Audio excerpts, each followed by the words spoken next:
Have you just tried to open up a game or program and something like this showed up? Well, that's called a missing DLL error and sucks, because it won't let you start up your program until we provide the missing DLL file. But don't throw your PC out the window yet, cause we have two ways of fixing it.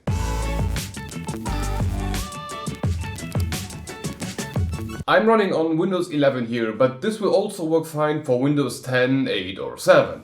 Okay, let's get started. Method number one is to install the DLL file ourselves.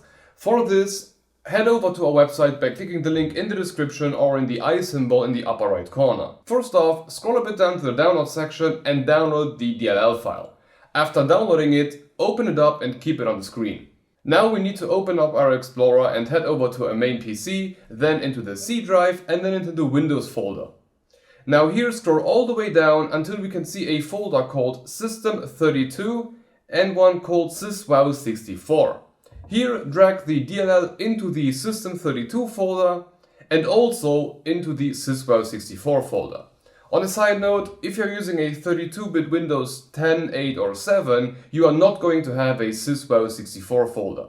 In that case, you can just skip that step. Now you can close all of these windows and restart your PC, and after a fresh restart of your PC, the program that was showing you the DLL error should now be detecting the DLL correctly and open up just fine.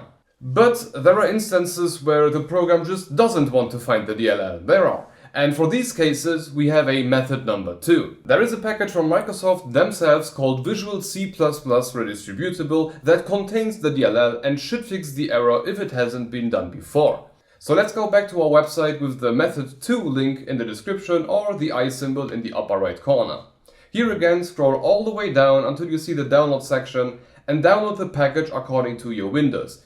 If you are running Windows 11, it's 64-bit no matter what. If you're running something older like Windows 10, 8 or 7, you need to know if you are running a 32 or a 64-bit version. To find it out, simply open up your Start menu and search for System with the subcategory Control Panel.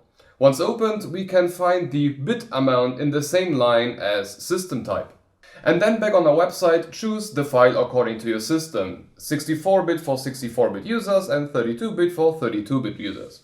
Once downloaded, open the installer, check the mark saying I agree, click on install and just wait until the installation is finished. Once everything is done, just like before, restart your PC and the program should start up just fine and you can do whatever you want it to do. Okay, I hope you got your problem resolved and you can now use whatever program you wanted to use. I know a bit which program can cause which DLL errors, but I would love to know for every DLL, so please let me know what exact program as a comment down below. And if you encounter a DLL error that has not been featured on the channel yet, don't be shy, just write a comment down below and I will add it to my to-do list. Anyway, I hope you enjoyed it and if it helped, leave a like, make sure to be subscribed with the bell icon to not miss the next video and have a look at one of these totally random videos.